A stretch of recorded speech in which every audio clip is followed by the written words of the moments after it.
This is a movie about a river. It's one of the great rivers of North America and the world.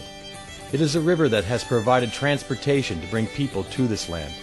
And it is a river that is enjoyed by many people of all walks of life. This is the Columbia. It stretches from its headwaters on the Alberta-British Columbia border, meandering over 1,000 miles through British Columbia, Washington State, and finally to the Pacific Ocean in Oregon. It is a place where man and nature have an opportunity to interact. This is what draws people to the river.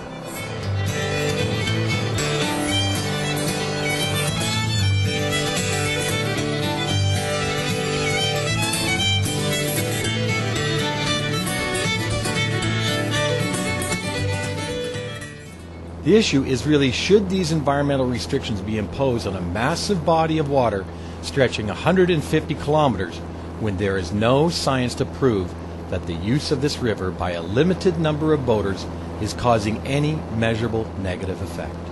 The particular section of water is a very slow-moving wetland with a distinct channel running through it where the boats can travel.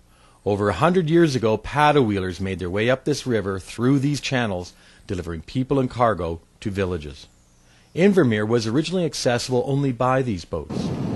This main channel is where the modern-day power boaters run the river today. It seems the environmental groups cite a grave situation is occurring, or about to occur, where hordes of boaters are wreaking havoc on the wetlands.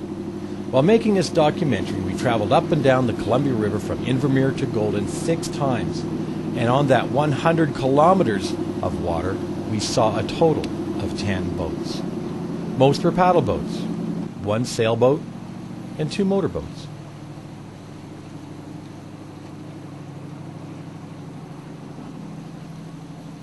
You came from Invermere this morning. How many boats did you see between there and here? And if your height was something like it was here, you were about, what, 500 feet or so when you come in? And maybe you come down the valley a little higher. Yeah, we varied between 500 feet and 2,000, yeah. And we saw no boats.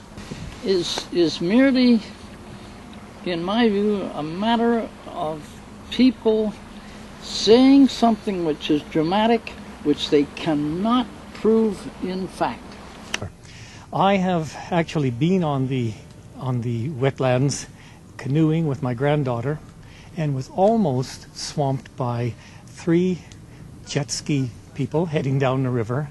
Obviously they've been drinking, and one threw a beer bottle at us as he went on by, and I was so angry at that time. I thought, what are people like that doing on the river? Now I know that their attitude isn't necessarily going to be changed by anything we do in terms of regulations on the wetland.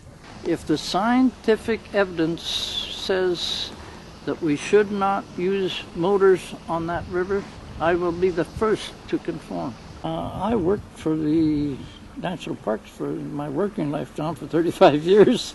Yeah. In the environmental program, I was a park warden for numbers of years, and then I was in the regional office in Calgary and responsible for all the wardens and whatnot and all the parks, and you know.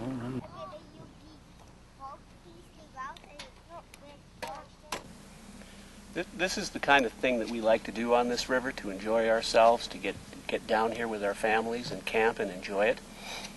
That was all changed 5 years ago when the provincial government in August of '97 enacted an order that said no boat can come down here with anything greater than a 10 horsepower motor on it. That was started through environmental groups who felt that there was damage being created or that the wetlands would be destroyed with powerboat activity. This we felt as a society, to try and protect our right to come down on the river, that we honestly were not creating any harm on the environment, and agreed that if we were, then we would stop doing that. And we as members, 150 member society locally, voted unanimously to go with whatever the science actually says. And to that end, we commissioned an environmental report that has determined that based upon the fact that there is a minimal amount of boat traffic for many natural reasons, like today the water level is very low. At high water level, it's 2 meters higher than this, and it's quite fast flowing. There's very few access points on this river. There's no service. It's a very long 150-mile stretch of the river that has very few ways to get on or in and out of the river. And we believe that we know for a fact, based on traffic counts we've done this summer, that there's very few powerboat users on the river, probably less than a dozen the whole season. And we don't expect that will change in the future because of those natural reasons.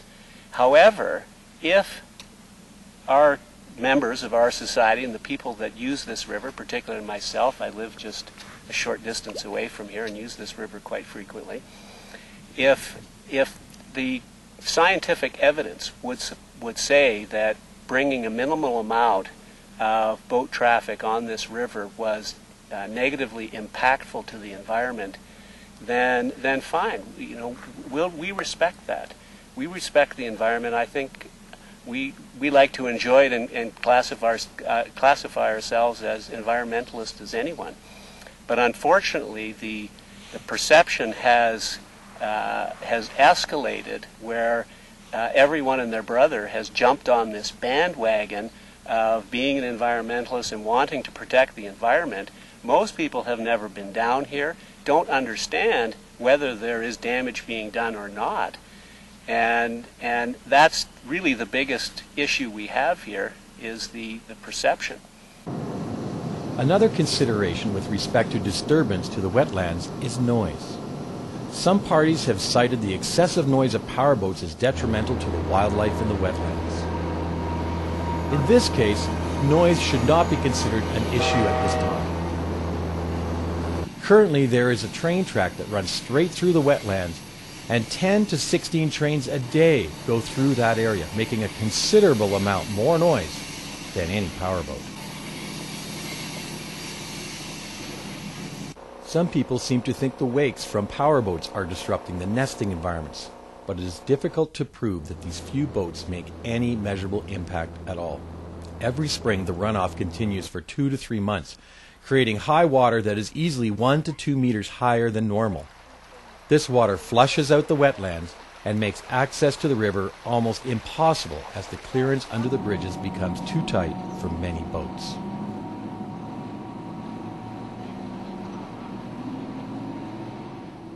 When you think of it, the high water is washing out everything along the river, isn't it? The other thing is there's a lot of talk about the siltation that boats create when they travel down the river, and what people don't realize is that the wetlands was actually created by siltation from the rivers that flow into the Columbia.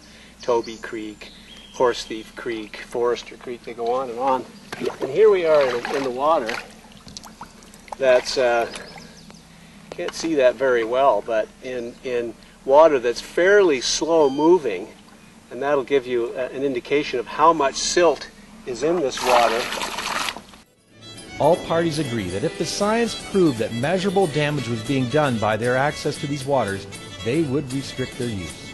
However, based on the literature review of published science pertaining to the Columbia River undertaken in 2002, it has been determined that the impact from powered vessel use is low enough to be immeasurable.